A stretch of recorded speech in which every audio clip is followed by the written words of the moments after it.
Olá, oitavo ano, tudo bem? Professor Rodrigo Gomes, e vamos para a nossa aula número 6, falando sobre a resistência escrava na Amazônia, aula de estudos amazônicos. Uma aula breve, né, para falar da resistência, que foi muito importante para definir, tá, os rumos da escravidão no Brasil. Muitas formas de resistência à escravidão foram realizadas. A mais comum e a mais reprimida, tanto pelo Estado quanto pelos senhores, foi a formação de mocambos ou quilombos.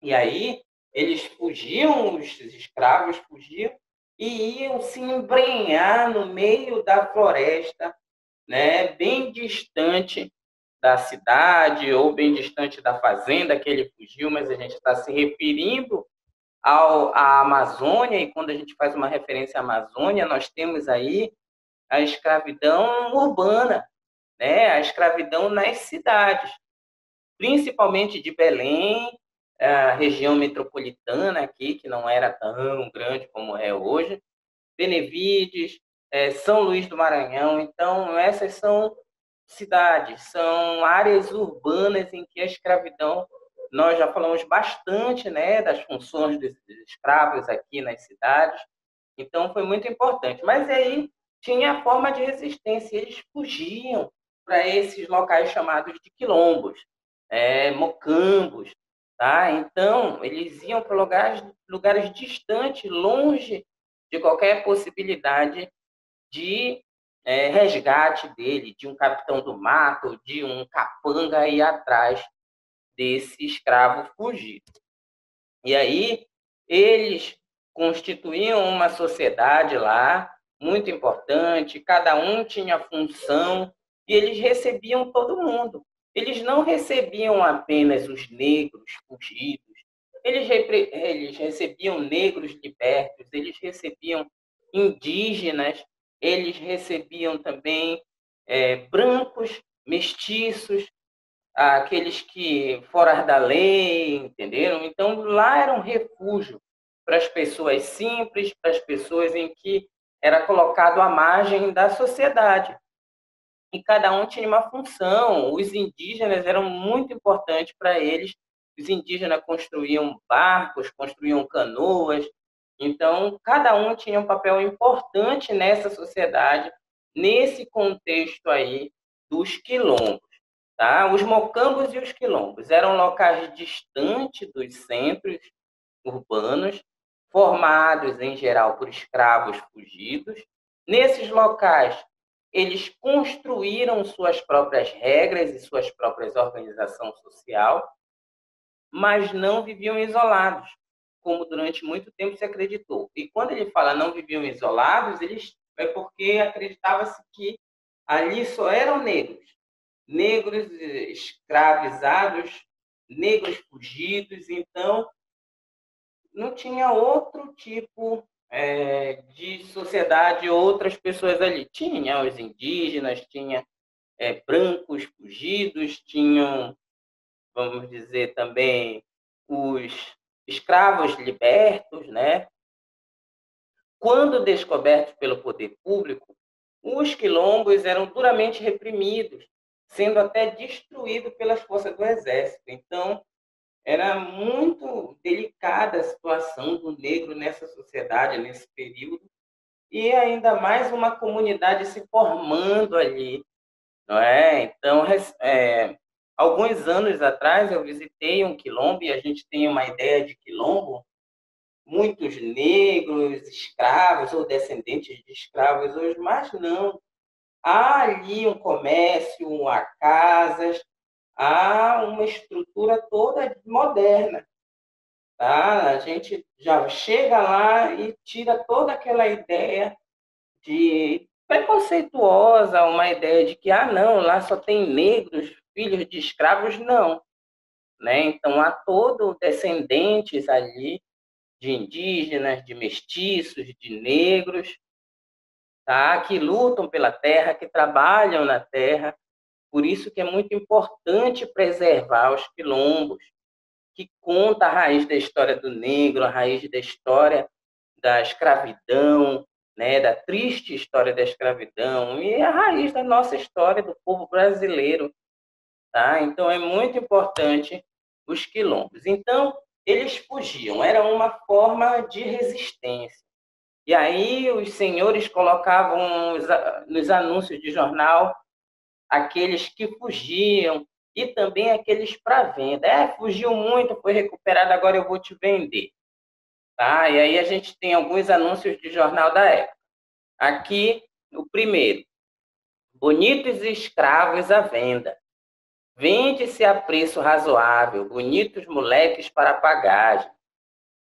Um copeiro, um cozinheiro e um sapateiro. Então a gente já percebe aí as diferentes atividades exercidas por esses escravos. Um arreador de tropa, duas bonitas mocambas, né, prendadas e mais alguns escravos, moços, sadios e reforçados, ou seja, fortes, aqueles escravos que servem para muitas coisas ali.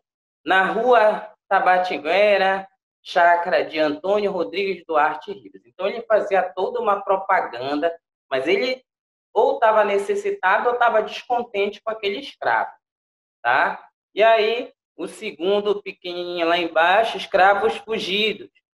Sebastião do Rosário, crioulo, com ferro no pescoço e na perna esquerda, né?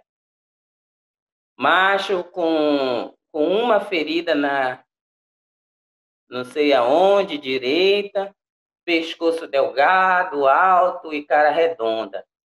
Os apreendedores levam à rua Rangel, tal, número 12. Então, ele faz toda uma característica daquele escravo para ser melhor avaliado. Quem quiser, quem tiver interessado, vai no determinado endereço. E ali onde um fugitivo fugiu a Joaquim Domingues Correia, na cidade de Campinas, um escravo de nome Augusto, com os sinais seguintes: cor bem preta, bastante barba, magro, falta de 2 ou 3 dentes na frente, tem uma orelha mais curta do que a outra. Quem deste escravo der notícia certa, ou entrega na cidade de Campinas, na rua Rosário, número 53, receberá uma gratificação de R$ 50. Tá? NB, este escravo fugiu no dia 10 de setembro do mesmo ano.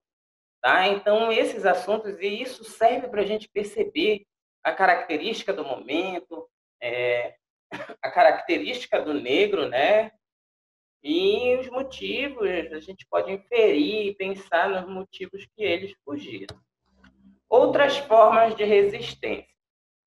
Temos aí a prática do aborto, que era comum entre as mulheres escravas, e isso era muito ruim, que quando a mulher escrava, a família chegava aqui, elas eram separadas.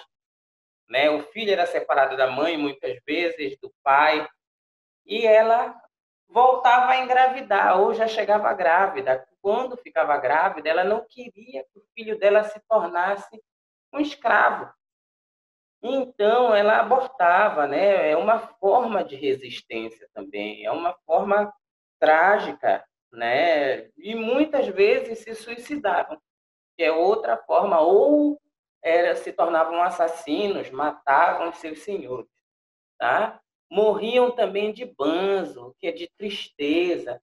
Então, nós temos aí as características das formas de resistência, né?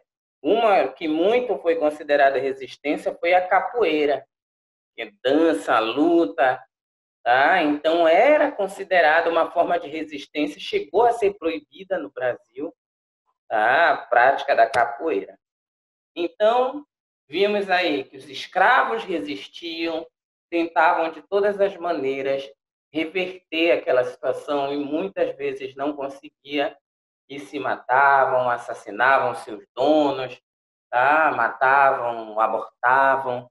Então era uma situação muito triste, né, que passavam os escravos.